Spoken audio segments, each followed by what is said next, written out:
السلام علیکم، آپ دیکھ رہے ہیں ریئلٹی ناؤ، میں ہوں علی سرور۔ سب سے پہلے لاکھوں کروڑوں اور درود و سلام حضور اکرم صلی اللہ علیہ وآلہ وسلم کی ذات اقدس پر۔ بہت ساری خبریں ہیں جی۔ رضا ہارون صاحب کا بھی ایک بڑا زبردست انٹرویو، اور انہوں نے بانی متحدہ کے حوالے سے بہت ساری باتیں کی ہیں۔ اس کے علاوہ آفاق احمد صاحب نے کیا کر دیا بھائی، پتہ چلا آپ لوگوں کو؟ یعنی جو کہا وہ کر دیا، اور ایسا کیا کر دیا ہے وہ بھی آپ کے سامنے لاتا ہوں میں بھی۔ اور اس کے علاوہ ہم بات کریں گے کہ جو ایک یاد ہوگا آپ کو 22 اگست کو جو تقریر ہوئی اشتعال انگیز اور متنازع، جس میں پاکستان کی وحدت کے خلاف نعرے بازی کی گئی، اور جس کے بعد سے پابندی ہے بانی متحدہ پر، جو کہ نہیں ہونا چاہیے تھا۔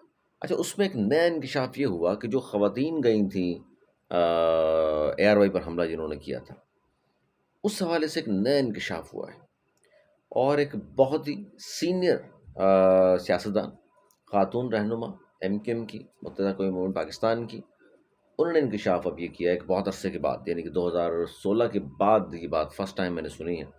اور انہوں نے کہا ہے کہ جی یہ جو کچھ آپ نے دیکھا کہ کچھ خواتین جا رہی ہیں ویڈیو میں حملہ کرنے کے لیے آر وائی پر، یا حملہ کر رہی ہیں، اس میں سے ایک بھی عورت متحدہ قومی مومنٹ کی نہیں تھی۔ It was pain. یہ فرسٹ ٹائم ایسا ہوا ہے کہ کسی میں نے سنا کسی ایم کیو ایم کے کسی سینئر لیڈرشپ میں سے کچھ سامنے آیا، اور اس نے ایک انٹرویو میں یہ بات کی ہے۔ اس کی تفصیل بھی میں آپ کو دیتا ہوں۔ اور وہ کہہ رہی ہے پلان تھا سارا کچھ، اور موقع کی طاق میں تھے۔ کون تھے بتاتا ہوں۔ حذیفہ الرحمان جو ہیں وزیر مملکت برائے قومی ورثہ ہیں۔ یہ صحافی بھی تھے ایک دور میں، کالم وغیرہ لکھتے رہے جنگ میں، اور اب ان کو وزارت مل گئی ہے، کیونکہ ہمارے یہاں تو ہوتا ہے نا، کسی پارٹی کی آپ جب اتنی زیادہ وہ کر رہے ہوتے ہیں تو پھر وہ جب اقتدار میں آتی ہے تو وہ نوازتی بھی ہے۔ تو حذیفہ الرحمان صاحب نے جو گفتگو کی ہے ایک پروگرام میں، وہ گفتگو بہت زیادہ سوشل میڈیا پر وائرل ہے، کیونکہ بات ایسی کر دی انہوں نے، کیونکہ بار بار یہ کہا جا رہا تھا جی خان صاحب جو ہے منتیں ترلے کر رہے ہیں ڈیل کے لیے، اور پی ٹی آئی والے کہتے تھے جناب ڈٹ کے کھڑا ہے کپتان، اور حکومت آ رہی ہے بار بار کہ جناب بات کیجیے ہم سے ڈیل کے لیے، اور ہم آپ کو باہر بھیجنے کو تیار ہیں۔ انہوں نے ان تمام باتوں کا جواب دے دیا ہے۔ وہ بڑی اہم چیز ہے جو میں آپ کو بتا رہا ہوں۔ انہوں نے یہ کہا ہے، وزیر مملکت حذیفہ الرحمان نے، کہ میں یہ بات بڑی ذمہ داری سے بتا رہا ہوں کہ عمران خان نے ہم سے، اسٹیبلشمنٹ سے، اور ہم نے اور اسٹیبلشمنٹ نے جب ہم سے بات کی عمران خان نے، تو ہم نے اسٹیبلشمنٹ نے بڑے اب تک ظرف کا مظاہرہ کیا ہے، اور اب تک جو ہم سے جو انہوں نے باتیں کی تھیں وہ ہم سامنے لے کر کے نہیں آئے۔ آج میں آپ کو بتا رہا ہوں کہ بانی پی ٹی آئی نے ہم سے کیا کہا تھا۔ وہ کہتے ہیں جی، انہوں نے کہا اگر آپ لوگوں نے مجھ سے، اب یہ جملہ ہے ان کا، ریکارڈ پر موجود ہے، سوشل میڈیا دیکھ سکتے ہیں، بھراوٹ ٹیلی ویژن پروگرام کا وہ کلپ ان کا۔ حذیفہ الرحمان وزیر مملکت ہیں نون لیگ کی جانب سے، وہ یہ کہہ رہے ہیں، وفاق کی بات کر رہا ہوں، کہ عمران خان نے کہا اگر آپ لوگوں نے مجھ سے ڈیل کرنی ہے، اگر آپ لوگوں نے مجھ سے ڈیل کرنی ہے تو مجھے پھر آپ برطانیہ یا یورپ کے کسی ملک بھیج دیں، اور اور پھر یہ برطانوی حکومت نے آفیشلی کہا ٹھیک ہے آپ عمران خان کو ہمارے حوالے کر دیں۔ ہم نے کہا کہ آپ کو برطانیہ یا یورپ ہم نہیں بھیجیں گے، آپ کو گلف بھیج دیتے ہیں، یعنی سعودی عربیہ یا یو اے چلے جائیں۔ اور اس کی وجہ یہ تھی کہ وہاں بیٹھ کر سعودی عرب میں یا یو اے ای میں اگر یہ معاہدہ کر کے یہاں سے جائیں گے تو وہ بڑا پاسداری کا مظاہرہ کروا رہے ہوتے ہیں ان کے یہاں، پھر اس طرح سیاسی ایکٹیویٹی آپ نے دیکھا ہوگا نہیں ہو سکتی۔ میاں صاحب بھی گئے تھے تو وہاں خاموش بیٹھے رہتے تھے سعودی عرب میں، گو کہ ایک پیلس میں رہتے تھے، محل میں، اور یہاں سے پاکستان سے لوگ جاتے تھے ملتے تھے، لیکن مطلب میڈیا پر نہیں آ سکتے تھے۔ تو وہ کہتے تھے ہم نے کہا کہ جی وہاں چلے جائیں، تو خان صاحب نے انکار کر دیا کہ جناب وہاں تو میں نہیں جاؤں گا۔ اور جب وہاں انہوں نے انکار کر دیا تو وہاں پھر ڈیل ہو گئی ختم۔ اچھا، وہ کہتے ہیں پھر برطانیہ ہم اس لیے نہیں بھیجنا چاہتے تھے کہ برطانیہ میں بیٹھ کر یہ حضرہ سرائی کرتے ہمارے خلاف، اور الٹی سیدھی باتیں کرتے ہمارے خلاف۔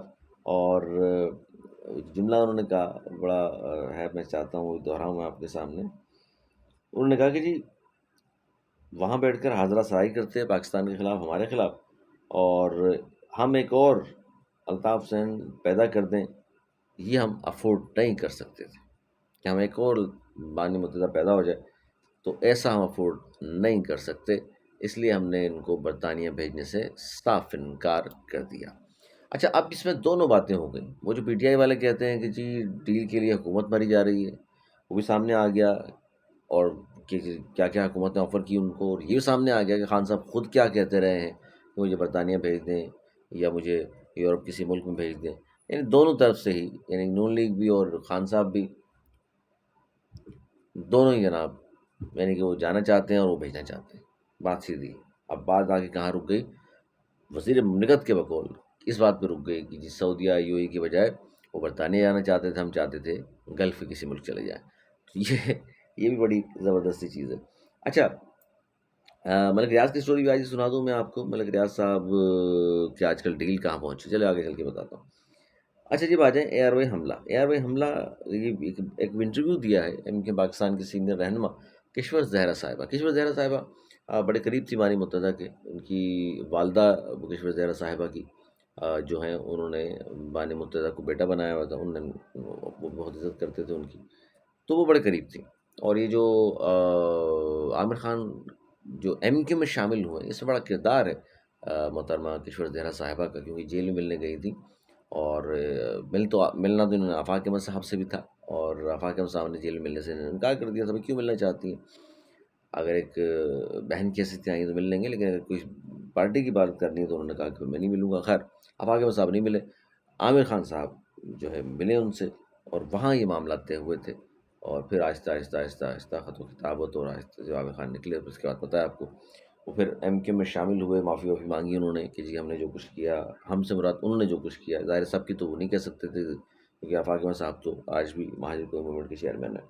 تو وہ ساری باتیں. خیر، تو کشور زہرا صاحبہ نے ایک انٹرویو دیا ہے جی. انہوں نے بڑے تفصیل سے بتایا ہے، کچھ ماضی کے واقعات کھنگالے ہیں انہوں نے، کہ کس طرح کہ پارٹی چلا کرتی تھی، اور کس طرح بانی متحدہ نے فرسٹ ٹائم جب اپنی گرفتاری دی تھی تو کیا صورتحال تھی، وہ ساری انہوں نے بتائی ہے. پھر اے آر وائی والی خاص طور پر یہ بات میں اس لیے کر رہا ہوں کہ یہ وہ کیس ہے 22 اگست والا، اور آج یعنی کہ ان کے بیان کے بعد یہ سامنے آ رہی ہے کہ متحدہ کی جانب سے کہ جی وہ جو عورتیں نظر آتی ہیں آپ کو حملہ کرنے جا رہی ہیں یا حملہ کر رہی ہے، وہ یہ کہتی ہیں کہ ہمارا وہ ان میں سے ایک بھی عورت جو ہے وہ ایم کیو کی نہیں ہے. ایک نئی چیز انہوں نے یہ بتائی ہے کہ پھر وہ کہتے ہیں یہ پلانٹڈ تھی، سارا کچھ ہی تھا. بارہ وہ پھر آگے جا کے تاریخ بتائے گی کہ ہوا کیا تھا، اور وہ لوگ بتائیں گے جو ان چیزوں میں شامل رہے ہیں.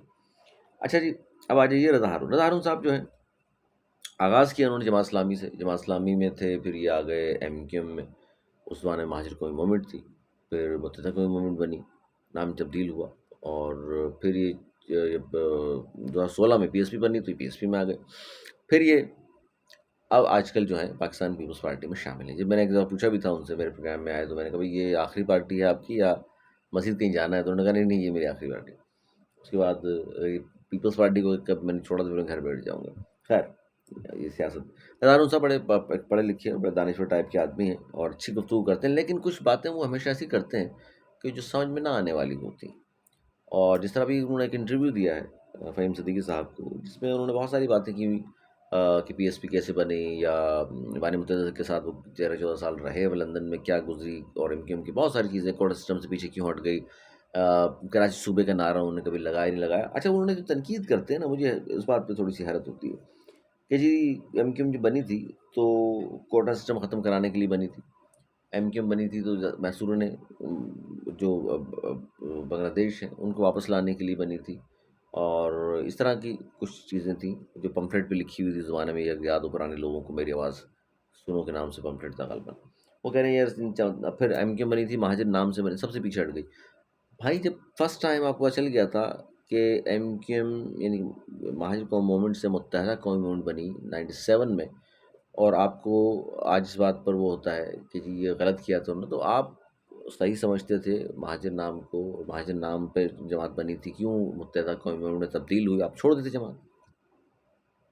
اب 97 کے بعد، آپ 28 سال کے بعد آپ آج اعتراض اگر کوئی کرے شخص کہ یہ بڑا غلط کیا تھا انہوں نے، تو اس وقت چھوڑ دیتے نا بھائی. نوجوان تھے آپ بھی، ماشاء اللہ سمجھدار تھے، چھوڑ دیتے. پھر کراچی کو صوبہ بنانے کی کہتے ہیں آپ، انہوں نے کبھی بات نہیں کی. آپ کو اعتراض کر کے جماعت چھوڑ دینی چاہیے تھی کہ آپ صوبہ کیوں نہیں بنانا چاہ رہے، آپ جیسے اور لوگ بھی تھے. اور اس طرح محصورین کی وطن واپسی کے حوالے سے بھی انہوں نے کچھ نہیں کیا. بالکل اس پہ احتجاج ہونا چاہیے تھا. لیکن یہ دیکھیے اب مطلب ایک اب مائنس ہو گئے، پارٹی جس طرح تتر بتر ہو گئی، آپ کسی اور پارٹی میں آ گئے، آج جب پرانی باتوں کہیں گے نہیں یہ بڑا غلط کیا انہوں نے، یہ فلاں کام بڑا، آپ بھی سمجھتے تھے ماشاء اللہ، سمجھدار اس وقت بھی تھے، آج بھی ہیں آپ، آج اگر جس طرح کی بات آپ کر رہے ہیں اس وقت کر کے چھوڑ دیتے، تاکہ آپ کا ضمیر تو ایک وہ ہوتا ہے نا کہ یار دیکھیے میں جس جماعت میں شامل ہوا تھا اس کا نام تھا مہاجر قومی موومنٹ، آج وہ مہاجر قومی موومنٹ نہیں ہے، متحدہ بنا دی انہوں نے، میں تو چھوڑ رہا ہوں بھائی یار۔ پھر انہوں نے ایک اور بات کی، انہوں نے کہا کہ جی پی ایس پی جب بنی اور میں پبلک کو سمجھتا ہوں تو پبلک نے بڑا زبردست رسپانس تھا اور بہت زبردست لوگ شامل ہو گئے تھے اتنے سارے، اور لوگوں نے بڑا زبردست رسپانس دیا تھا۔ ارے ہارون صاحب، حقائق یہ ہیں کہ اگر بڑا زبردست رسپانس دیا تھا تو ایک کونسلر کی سیٹ بھی نہیں آئی۔ اب وہ زبردست رسپانس کس کو کہتے ہیں آپ پتہ نہیں بھائی، ایم این اے نہیں بنا کوئی، ایم پی این نہیں بنا کوئی، کونسلر، پھر زبردست رسپانس کا مطلب کیا ہے؟ چلیں ہاں، یہ ہو سکتا ہے کہ لوگ آتے ہوں فیڈ بیک دیتے ہوں آپ کو، ووٹ نہ دیو آپ کو، یہ ہو سکتا ہے۔ خیر، کبھی ملیں گے تو انشاءاللہ اس پہ تفصیل سے آپ سے بات کریں گے۔ اچھا جی، اس کے علاوہ میں نے بات کی تھی آفاق احمد صاحب کی۔ آفاق احمد صاحب نے کہا تھا 1 اگست سے یہ اجرک کا جو کہانی چل رہی ہے کہ بے شک سڑکیں ٹوٹی پھوٹی ہوں، بے شک بے روزگاری ہو، بے شک تعلیم نہ ہو، صحت نہ ہو، کراچی کے والوں کو پانی نہ ملتا ہو، لیکن اجرک والے نمبر پلیٹ لگانے سے سب آسائشیں میسر آ جائیں گی۔ اس پر انہوں نے کہا تھا جناب کہ اجرک کے جو نمبر پلیٹ آپ تقسیم کر رہے ہیں، تقسیم تو کیا کر رہے ہیں، پیسے لے رہے ہیں آپ، تو یہ زیادتی ہے، اور بلکہ اس طرح دوسروں کی کلچر کا بھی احترام کیا جانا چاہیے، دوسروں کی ثقافت کا بھی احترام، جتنا آپ کا ہم احترام کر رہے ہیں آپ کو بھی دوسروں کو کرنا چاہیے۔ اور کراچی میں وہ کہتے ہیں کہ جی آپ کی تعداد 10% ہے، باقی جو 90% لوگ ہیں ان پر کیوں تھوپنا چاہتے ہیں اپنی ثقافت کو، یہ کہا فاطمہ صاحب نے۔ انہوں نے کہا تھا کہ پہلی 1 اگست سے، اور یہ دیکھیے گا آپ کے اجرک کی جگہ قومی پرچم لوگ چسپاں کریں گے۔ تو انہوں نے ایک ویڈیو باقاعدہ ان کی موجود ہے جو آج کل گردش کر رہی ہے کہ 1 تاریخ سے یہ ہوگا، تو سب سے پہلے انہوں نے خود ہی اپنی گاڑی پہ کیا کہ جو نمبر پلیٹ تھی جس پہ اجرک والی نمبر پلیٹ ہے، اس اجرک کے اوپر انہوں نے پاکستان کا سبز ہلالی پرچم چسپاں کر دیا، اور وہاں سے یہ پیغام بھی انہوں نے دے دیا کہ جی سب سے پہلے پاکستان ہے، پاکستان ہے تو ہم ہیں، اور پاکستان کے جھنڈے سے اچھی بات تو ہو ہی نہیں سکتی، سبز ہلالی پرچم سے بہترین بات کیا ہو سکتی؟ میری ثقافت کیا، آپ کی ثقافت کیا، پنجاب، کے پی، بلوچستان، گلگت کشمیر کی کیا ثقافت، ہم سب سے جو اہم چیز ہے وہ ہے قومی پرچم۔ تو یہ لگا کر انہوں نے باقاعدہ سب کو پیغام بھی دے دیا، اور اب سندھ حکومت پر ہے، بہت سارے ہمارے سندھی بھائی ہیں بڑے جوش میں تقاریر بھی فرما رہے ہیں، ویڈیوز بھی بنا رہے ہیں اور کہہ رہے ہیں کہ یہ غلط ہے۔ دیکھیے پاکستان کا پرچم سے اچھی چیز کوئی ہو نہیں سکتی جو آفاق احمد صاحب نے کر دکھایا ہے، اور ویسے بھی اگست کا ماہ اگست ہے یہ، اور اس میں ہمارا ملک آزاد ہوا تھا، اس میں ویسے بھی ایک جہتی کی ضرورت ہے، اس میں ویسے بھی ہم پاکستان ہمیشہ زندہ باد کے نعرے لگا رہے ہیں، تو میرا خیال ہے اس پہ نظر ثانی ہونی چاہیے اجرک والے ایشوز پر، کہ لڑائی جھگڑا نہ ہو، اس طرح کی باتیں نہیں ہونی چاہیے بہرحال۔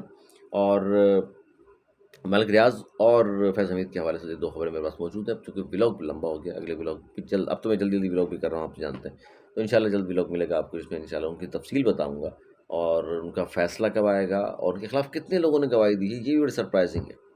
پھر انشاءاللہ آپ سے ملاقات ہوتی ہے، اپنا بہت خیال رکھیے گا، مجھے دیے اجازت، مولانا کی بات۔